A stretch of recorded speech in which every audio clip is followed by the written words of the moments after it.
Et si ce qui se joue en Afrique de l'Ouest décidait du prix de votre essence demain? Ou de la sécurité de votre retraite? Ou même du coût du pain sur votre table, du trajet de vos vacances, de la stabilité de votre emploi? Détrompez-vous.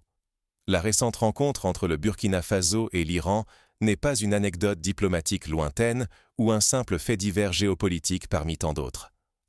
C'est peut-être le signe précurseur d'un basculement de l'équilibre sécuritaire, pas seulement pour le Sahel, mais pour tout l'ordre mondial, et donc, indirectement, pour vous. Pourquoi tant d'attention sur ce rendez-vous à Téhéran? Pourquoi les experts, les chancelleries, les marchés, scrutent-ils ce déplacement avec autant d'intérêt? Parce qu'il ne s'agit pas d'un simple échange protocolaire, ni d'une visite de courtoisie. Le Burkina Faso affirme vouloir diversifier ses partenaires, en s'inspirant de la résilience iranienne face aux pressions internationales et aux sanctions économiques. Le langage employé est révélateur. Il s'agit d'expériences de sanctions transformées en capacités locales, de souveraineté, d'innovation sous pression, de résistance, d'autonomie stratégique, de reprise en main du destin national. Pendant ce temps, à des milliers de kilomètres, le Ghana et le commandement africain des États-Unis consolidaient, le même jour, une coopération militaire dans les cadres occidentaux classiques, avec tout ce que cela implique en termes de doctrine, d'exercices conjoints, de logistique partagée. 2 rencontres, 2 modèles, un même calendrier. Ce n'est pas un hasard. Ce n'est pas une coïncidence de l'agenda ou une simple juxtaposition d'événements. C'est la preuve d'une fracture qui s'approfondit. D'un côté, des pays qui veulent construire leur avenir hors des anciennes influences, qui cherchent à inventer leur propre trajectoire. De l'autre, ceux qui réaffirment leur ancrage dans les alliances traditionnelles, par calcul, par nécessité ou par choix assumé. Ce tiraillement pourrait impacter votre quotidien. Inflation, instabilité logistique, hausse des coûts de la sécurité, mais aussi perte d'influence sur la scène internationale, redéfinition des flux commerciaux, pression sur l'énergie. Vous croyez peut-être que cela ne vous concerne pas. Pourtant, qui contrôle quoi? Qui décide pour qui? Et surtout, qui paie? Voilà ce qui se joue. Les choix opérés aujourd'hui en Afrique de l'Ouest pourraient s'imposer demain à tous, directement ou non. L'histoire montre que les changements de centre de gravité géopolitique ne restent jamais sans conséquences pour les économies, les sociétés, les alliances. Pour comprendre pourquoi cette semaine pourrait tout changer, plongeons dans le contexte et les faits concrets derrière ces nouvelles fractures. 2 capitales, 2 agendas, un même jour, coïncidence ou repositionnement stratégique. C'est la question à se poser devant les événements du 23 février 2026. À Téhéran, le Burkina Faso affichait sa coopération militaire avec l'Iran. À Accra, le Ghana renforçait son partenariat sécuritaire avec les États-Unis. Pour beaucoup, ce sont 2 actualités, 2 items de plus dans le flux d'informations. Mais ces rencontres révèlent, en filigrane, une fracture grandissante au cœur de la région, aux conséquences mondiales, qui pourrait façonner l'avenir du continent et, par ricochet, celui des relations internationales. Pourquoi ces 2 événements, ce jour-là? Pour y voir clair, il faut comprendre que ce n'est pas un hasard du calendrier. Quand 2 États africains majeurs font des choix opposés, chacun s'alignant symboliquement sur des partenaires différents, ce n'est pas de la pure diplomatie, c'est un basculement stratégique, un message adressé à leur propre population, à leurs voisins et à l'ensemble du monde. Chaque décision pèse sur la sécurité, l'économie, le quotidien des populations, mais aussi sur la perception de la région par les investisseurs, les bailleurs, les puissances étrangères. Commençons par le Burkina Faso à Téhéran. Ce déplacement n'est pas de la diplomatie classique. Ce n'est pas la simple signature d'un mémorandum de coopération ou une visite d'amitié. C'est l'affirmation d'une volonté de sortir du prisme occidental, de briser certains tabous hérités des rapports de force passés. L'armée burkinabé, en soulignant la capacité iranienne à développer sa défense malgré les sanctions, envoie un message. Il est possible de bâtir une souveraineté technologique et industrielle sans nécessairement suivre la voie dictée de l'extérieur. Peu importe qu'on apprécie le modèle iranien ou non, ce qui compte, c'est pourquoi le Burkina Faso choisit de le revendiquer. Cela signale une ambition, s'inspirer d'une résilience, d'une capacité à innover sous pression, à se rendre moins vulnérable à la dépendance occidentale, à reprendre la main sur ses propres choix, à transformer l'adversité en opportunité.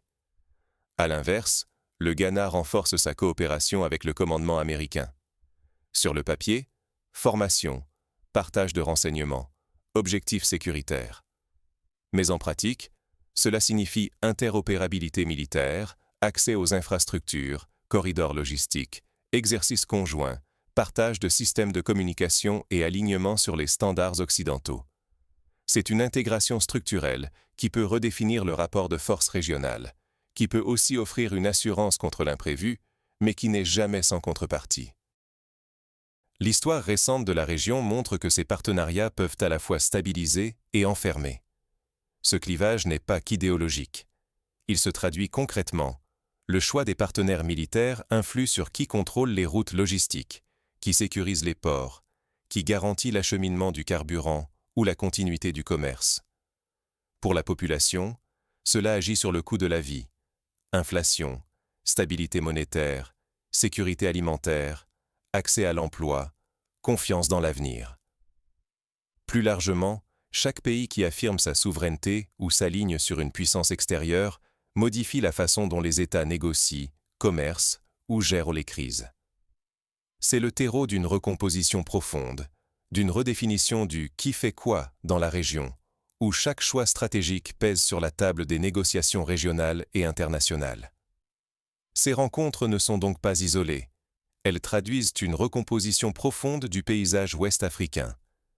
La diversification des alliances devient une gestion des risques, une assurance contre les ruptures, une manière de ne jamais être pris au dépourvu face à une pression extérieure. Quand le Burkina Faso parle avec l'Iran, il ne s'agit pas seulement d'acheter du matériel militaire. Il s'agit d'apprendre à résister aux pressions, à créer des alternatives, à réduire la dépendance à un fournisseur unique, à former ses propres techniciens, à réparer et à fabriquer, même à petite échelle, à renforcer ses capacités locales, à accroître l'expertise nationale. Côté Ghana, l'ancrage occidental est un calcul face à l'incertitude.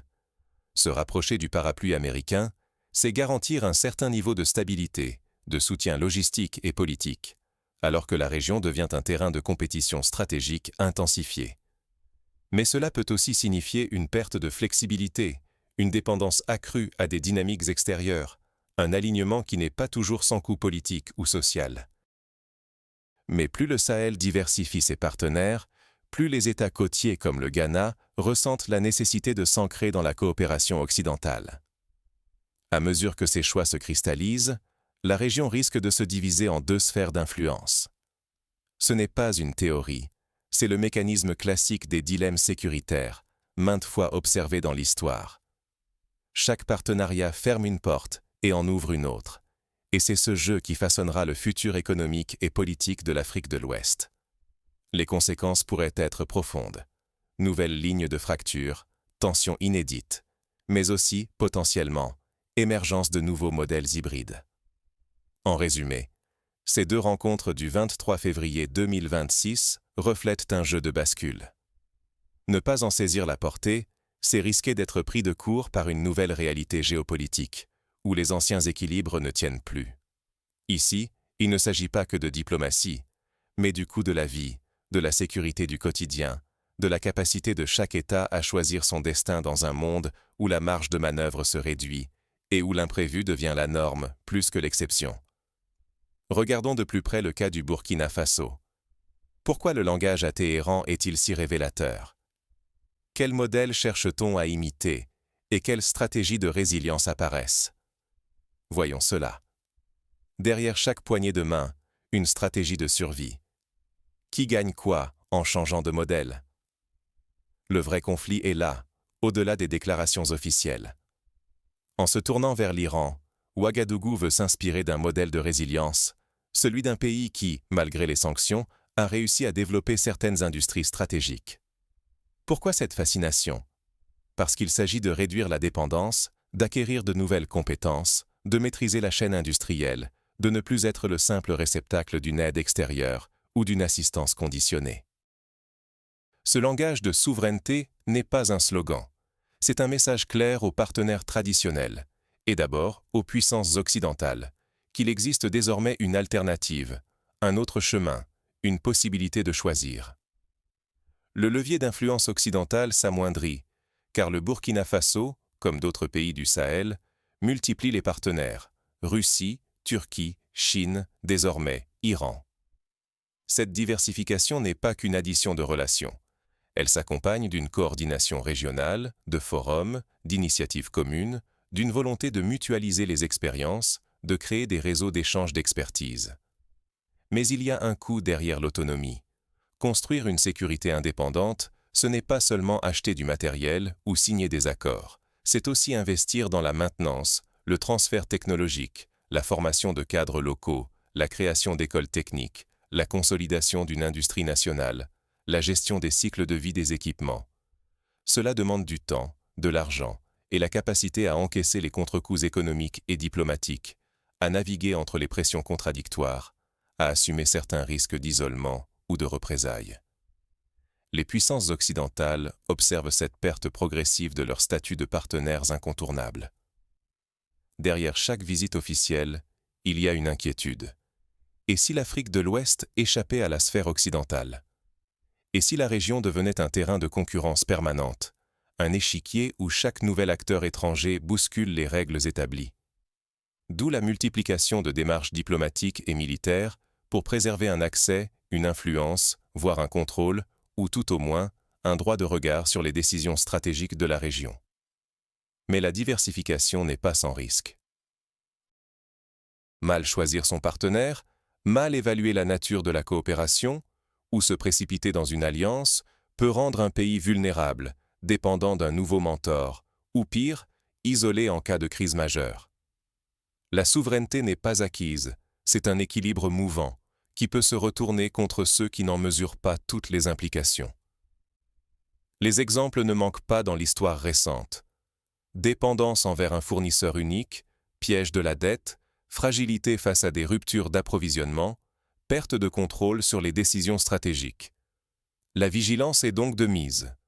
Face à cela, les autres États de la région, notamment sur la côte, adoptent une stratégie différente, non pas par ignorance des pièges de la dépendance, mais parce que leur réalité sécuritaire, économique et logistique est autre. Prenons le Ghana. Officiellement, la rencontre avec le commandement africain des États-Unis ressemble à toutes les réunions du genre. On parle d'objectifs de sécurité, de renforcement des capacités, de stabilité régionale. Mais derrière les communiqués, il s'agit de plus que d'exercices conjoints ou de formation. Il s'agit d'une architecture de sécurité intégrée, d'une normalisation des pratiques, d'une adoption de doctrines, d'un alignement réel sur les priorités extérieures. Concrètement, la coopération sécuritaire se construit par étapes: formation, conseil, exercice d'interopérabilité, normes communes, systèmes de communication compatibles, puis la logistique, couloirs de transport, choix de certains ports ou aéroports comme point d'entrée, infrastructures utilisables en urgence ou en cas de crise. S'y ajoute la collaboration en renseignement, la mise en place de centres de fusion des données, des pipelines d'information, des dispositifs d'alerte précoce. Pris isolément, chaque niveau semble raisonnable, pragmatique, justifié. Mis bout à bout, c'est une intégration progressive, une normalisation de la présence et des standards extérieurs qui, au fil du temps, forgent un alignement réel, parfois irréversible, parfois difficile à remettre en question, même en cas de changement de contexte. Le Ghana a des besoins légitimes. La sécurité maritime est un défi avec la pêche illégale, la contrebande, la menace que la violence du Sahel se propage jusqu'aux côtes. Mais la question demeure. Ces besoins justifient-ils une dépendance renforcée à un commandement militaire étranger, ou le Ghana pourrait-il privilégier sa propre capacité et la coopération régionale? Le danger, c'est de céder peu à peu la définition de ses priorités, jusqu'à adopter celle de ses partenaires dominants. Ce basculement ne se produit pas du jour au lendemain. Il arrive par étapes, réunions routinières, exercices annuels, accords qui deviennent la règle, jusqu'à ce que l'alignement devienne la norme, puis la base de toute décision stratégique. C'est pour cela que la place du Ghana est si stratégique. S'il pose des limites claires, coopère sans devenir une plateforme, il préserve sa marge de manœuvre. Sinon, il risque de devenir une porte d'entrée pour la rivalité d'autrui, au détriment, in fine, de ses citoyens.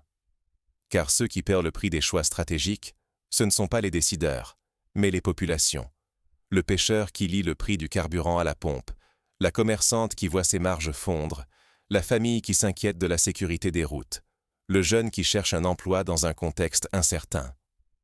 Si le partenariat ne produit pas de résultats tangibles, la frustration monte, et l'instabilité aussi.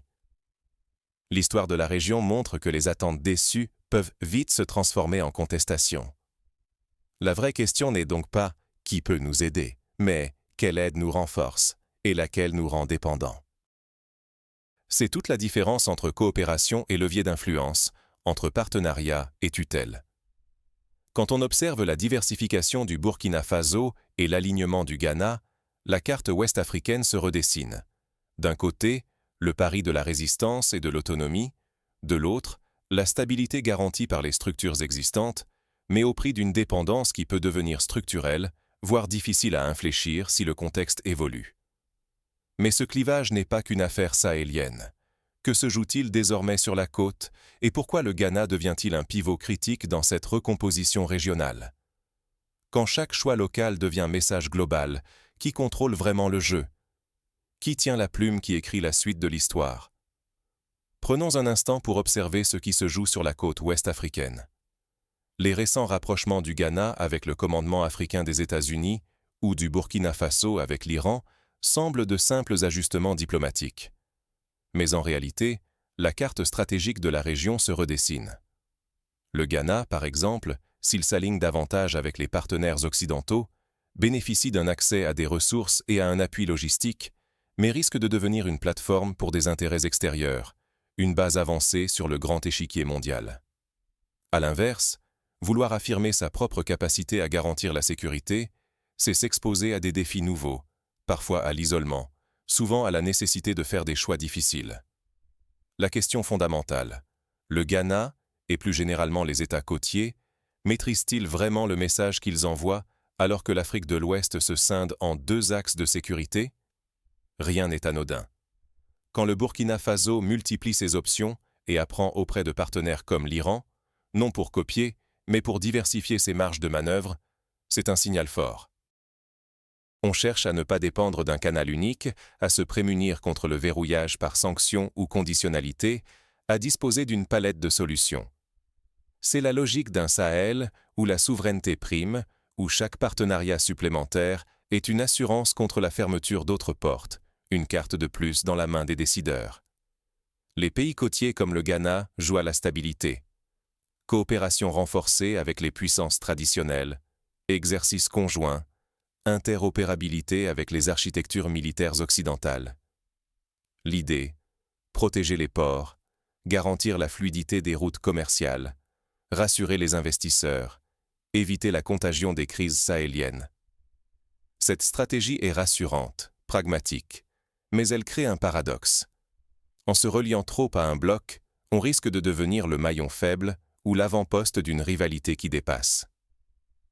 L'histoire montre que ceux qui deviennent des plateformes étrangères s'exposent à la fois à la dépendance et à la cible, en cas d'escalade.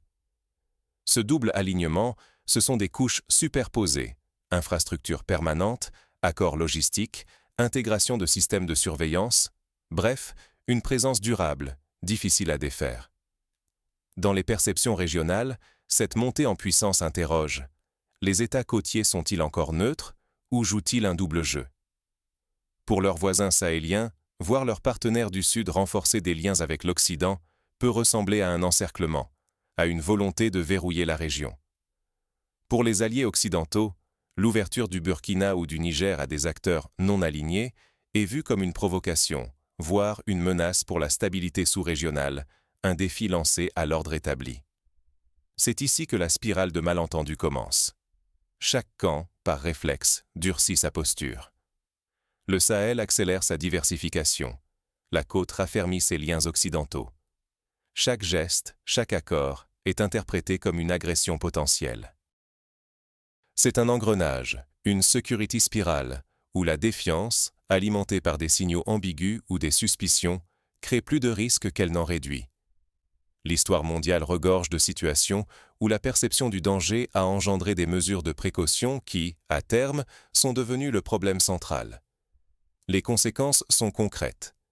Les commerçants voient les prix s'envoler dès que l'instabilité s'installe. Retard dans les livraisons, hausse des coûts d'assurance, inflation importée. Les pêcheurs craignent pour leur sécurité quand la mer devient zone militaire, sous surveillance accrue, ou théâtre d'exercices navals. Les familles subissent l'inflation, s'inquiètent pour l'avenir de leurs enfants, voient leur pouvoir d'achat s'éroder.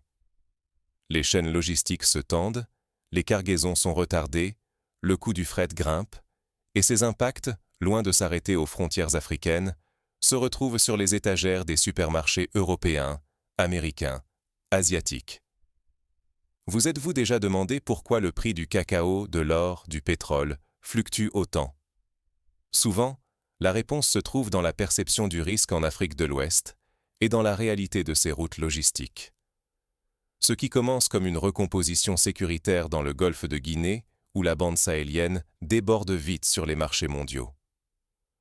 Quand Washington perçoit une région comme contestée, les budgets sécurité augmentent, et cela signifie des coupes ailleurs, des débats sur les impôts, la pression sur l'inflation.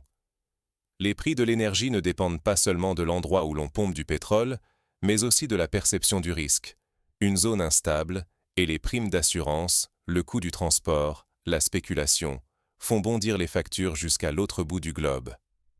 En matière de chaîne logistique, l'Afrique de l'Ouest est un maillon discret mais essentiel. Une tension, et tout le circuit mondial doit se réorganiser, avec des produits plus chers, des pénuries de matières premières, et, en bout de chaîne, la question. Pourquoi mon panier de courses coûte-t-il plus cher? Pourquoi mon entreprise peine-t-elle à importer certaines pièces? Pourquoi les délais s'allongent-ils? L'absence de clarté ou de stratégie risque de transformer la région en théâtre de rivalités prolongées, aux impacts bien réels sur la stabilité et l'économie mondiale. Ce n'est pas de la science-fiction. C'est le prix d'un jeu sans règles claires, où chaque décision locale pèse désormais sur la sécurité collective et le quotidien de millions de personnes, de Ouagadougou à Washington, d'Accra à Paris, de Bamako à Pékin. Mais faut-il se résigner à cette course aux alliances? Non. Il existe des leviers pour éviter une escalade, à condition de sortir de la logique des blocs et de penser la sécurité comme un outil au service du quotidien, non comme un simple exercice de positionnement géopolitique. Voyons cela. La stabilité, ce n'est ni l'alignement aveugle, ni l'isolation. C'est le contrôle du jeu par ceux qui y vivent. Voilà le défi pour l'Afrique de l'Ouest aujourd'hui. Garder la main sur son destin, sans tomber dans la dépendance ou le grand écart stratégique. Les tensions récentes, entre le Burkina Faso qui diversifie ses partenaires et le Ghana qui renforce ses liens avec le commandement américain, rappellent une chose. Chaque choix de partenariat comporte des opportunités, mais aussi des risques si l'on n'établit pas de règles claires et transparentes. Première leçon pratique. La transparence doit devenir la norme. Il ne suffit plus de signer des accords militaires ou de sécurité en secret, puis de présenter la facture à la population une fois les effets ressentis. Que ce soit l'accueil de troupes étrangères, la construction d'infrastructures stratégiques ou la signature de contrats de défense, tout accord doit pouvoir être débattu, expliqué et suivi. L'opacité nourrit la méfiance, à l'intérieur comme avec les voisins.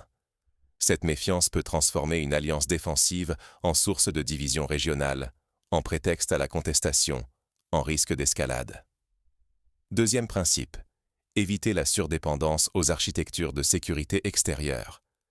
S'ouvrir à la coopération internationale offre des moyens, des formations ou des technologies.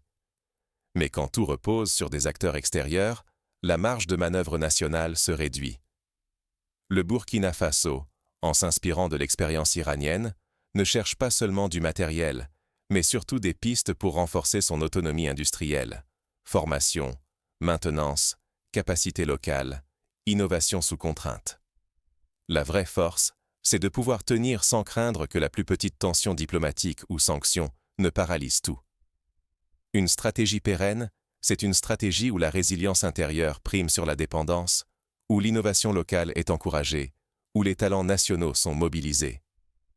Troisième axe, renforcer le contrôle parlementaire et sociétal sur la présence étrangère. Les décisions qui engagent la sécurité du territoire ne peuvent plus dépendre de quelques poignées de main à huis clos. Les citoyens, les assemblées nationales, la société civile doivent pouvoir demander des comptes. Cela veut dire fixer des limites précises sur ce que les forces étrangères peuvent, ou non, faire. Un accès aux ports ou aux aéroports. Pour combien de temps? Dans quel cadre légal? Pour quelle mission? Ce sont ces détails qui font la différence. Si l'on ne fixe pas soi-même les règles, d'autres les fixeront. Et une souveraineté sans contrôle citoyen n'est qu'une façade. Mais au-delà des textes, il faut surveiller un critère clé, l'impact réel sur la vie quotidienne. Si la diversification des partenaires ne se traduit pas par une sécurité accrue, une baisse du prix des denrées ou un accès plus fiable à l'énergie, la population y verra une manœuvre de façade. De même, si l'intégration poussée dans les architectures occidentales ne génère pas de stabilité, l'alignement sera vite accusé de prolonger la dépendance et de servir des intérêts extérieurs. Le seul vrai juge, c'est le résultat concret, dans la vie de tous les jours. Pas les promesses. Juste, ce qui change pour ceux qui payent le prix des décisions. Le Ghana n'est pas un simple spectateur ni un pion. C'est le pays charnière, celui qui peut fixer ses propres règles du jeu. Il peut choisir d'être le trait d'union, non pas en s'alignant mécaniquement, mais en exigeant de la transparence, en encadrant la présence étrangère et en misant sur ses propres capacités. Ce rôle d'arbitre est exigeant. Il demande de la clarté, une vigilance de tous les instants pour empêcher la spirale de la méfiance, et surtout, un ancrage fort dans l'intérêt des populations, pas dans la logique des puissances extérieures. Sans ces garde-fous, la souveraineté peut devenir un récit creux, voire être capturée par des acteurs qui ne cherchent pas la stabilité de la région, mais leur propre pouvoir. Que retenir pour l'avenir? Ce n'est pas un jeu d'équipe où il faudrait choisir l'Est ou l'Ouest comme un club de football. La maturité politique, c'est de choisir les règles du jeu, de les faire respecter et de juger chaque partenariat sur sa capacité à renforcer la vie quotidienne et la sécurité de tous. Reste une question centrale. Comment transformer ces tensions et cette recomposition en opportunités pour inventer un nouveau modèle africain? Explorons-le. La carte du futur se dessine aujourd'hui, et c'est à chacun d'exiger qu'elle serve d'abord les peuples. Face à ces recompositions, on ne peut plus regarder les décisions de loin, comme si elles n'avaient aucune incidence sur notre quotidien. Ce qui se joue là-bas finit toujours par nous rejoindre ici, dans nos portefeuilles, dans notre sécurité, dans la stabilité de nos sociétés. Imaginez une Afrique de l'Ouest divisée en deux routes. D'un côté, le Burkina Faso qui multiplie les partenariats non traditionnels pour renforcer sa souveraineté. De l'autre, le Ghana qui approfondit sa coopération avec les États-Unis, misant sur les cadres sécuritaires occidentaux. Ces choix ne sont pas anecdotiques. Ils incarnent un basculement où chaque pays tente de réduire sa vulnérabilité. Mais ce clivage n'est pas sans risque. Si chacun observe sans rien dire, les anciens schémas reviennent. Dépendance, instabilité, polarisation. Plus encore, à chaque fois que des puissances extérieures sentent leur influence menacée, elles réinvestissent ailleurs, multiplient visites et exercices militaires, mettant en avant la lutte contre le terrorisme comme prétexte à un accès plus profond. Ce n'est pas une conspiration, juste une mécanique d'intérêt croisé. Perdre du terrain au Sahel, c'est le regagner sur la côte. Ne plus pouvoir opérer dans une zone, c'est renforcer sa présence ailleurs. Voilà pourquoi Ghana et Burkina Faso se retrouvent au centre d'un jeu régional qui façonne déjà la réalité de millions de vies. Rien n'oblige pourtant à ce que la compétition devienne conflit. Trop souvent, on croit que, tant qu'il n'y a pas de guerre ouverte, il n'y a pas de coup. Mais la compétition, même silencieuse, devient chère.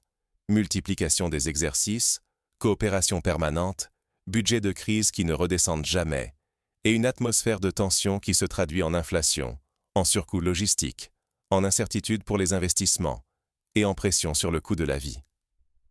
Chaque événement diplomatique n'est pas isolé. Ce sont les grappes de décision, les synchronisations, qui disent où va la région. Quand, le même jour, des États du Sahel s'ouvrent à de nouveaux partenaires et des États côtiers scellent de nouveaux accords occidentaux, ce n'est pas un hasard, c'est la matérialisation d'un nouveau clivage. Les mots employés deviennent des frontières, souveraineté, autonomie stratégique d'un côté, stabilité, sécurité partagée de l'autre. Les infrastructures, ports, aéroports, centres de renseignement, ne sont pas que des chantiers, mais les piliers de ces choix. Quand la pression monte pour que chaque pays choisisse son camp, même ceux qui voudraient rester neutres se retrouvent sommés de s'aligner. Ajoutez la saturation de l'information, rumeurs, polémiques, tentatives de diaboliser l'autre camp avant même que les faits soient établis. Ce brouhaha fige les positions et empêche la réflexion. La mobilisation citoyenne devient cruciale. Si l'on laisse les choix stratégiques se faire dans l'ombre, on s'étonnera, dans quelques années, que les règles n'aient pas changé. Mais si la société civile impose ses priorités, transparence, coopération régionale, renforcement des capacités locales, alors il existe une chance d'écrire des règles nouvelles où la sécurité ne rime plus automatiquement avec dépendance. La vraie question est là. La sécurité de l'Afrique de l'Ouest sera-t-elle conçue par ses habitants, selon leurs besoins, ou restera-t-elle dictée de l'extérieur, sous couvert de lutte contre l'instabilité? L'enjeu n'est pas de choisir un camp, mais de penser, en citoyen, à ce que la région doit prioriser pour ne pas devenir une simple case sur l'échiquier des puissances. La priorité? Coopération régionale renforcée, capacités domestiques accrues, transparence sur la présence étrangère, ou invention d'un nouveau modèle? La réponse définira l'avenir. Un avenir bâti sur des systèmes conçus ici, ou sur des modèles importés, souvent avec conditions. Ce débat dépasse le Burkina Faso, le Ghana ou l'Afrique. C'est une interrogation sur la capacité de toute société à reprendre la main sur son destin, à négocier ses alliances sans en être prisonnière. Quand on parle d'inquiétude des puissances occidentales, il ne s'agit pas de sensationnel, c'est observable. Plus de visites, plus d'exercices conjoints, plus de rapports sur la concurrence d'influence. Ce sont ces signaux qui montrent où s'accumuleront, demain, les coûts pour les citoyens ordinaires. Gardez cela en tête. La prochaine fois qu'un accord de défense, une coopération inédite ou une montée de tension fait la une, demandez-vous si cet événement est le symptôme d'une recomposition plus large. Observez les signes. Dynamique synchronisée, discours qui se durcissent, infrastructures stratégiques qui se multiplient, pression sur les voisins et surchauffe informationnelle qui brouille tout. Ce sont là les marqueurs d'une Afrique de l'Ouest qui se recompose sous nos yeux. En fin de compte, l'Afrique de l'Ouest ne choisit pas le chaos. Elle choisit des cadres, certains vers l'alternative, d'autres vers le maintien des alliances historiques. Le vrai danger n'est pas le choix en soi, mais l'incompréhension et la peur qui transforment la coopération régionale en rivalité. Alors, pensez-vous que l'Afrique de l'Ouest peut construire une sécurité qui respecte la souveraineté sans devenir le terrain de bloc en concurrence? Si le Ghana devient la charnière entre le Sahel et la côte, doit-il renforcer sa neutralité et ses capacités, ou approfondir son intégration dans les architectures extérieures? Dites-moi en commentaire où vous situez le curseur et d'où vous regardez cette vidéo, d'Afrique de l'Ouest, du continent ou de l'étranger. Vos voix comptent, car l'avenir de la région nous concerne tous. Si vous tenez à la souveraineté, à la justice, si vous voulez une Afrique qui écrit son histoire, partagez cette réflexion autour de vous. Restez lucide, exigeant et surtout, gardez l'œil ouvert sur les motifs qui se dessinent. En géopolitique, les prochains chapitres s'écrivent toujours en silence, bien avant d'être annoncés.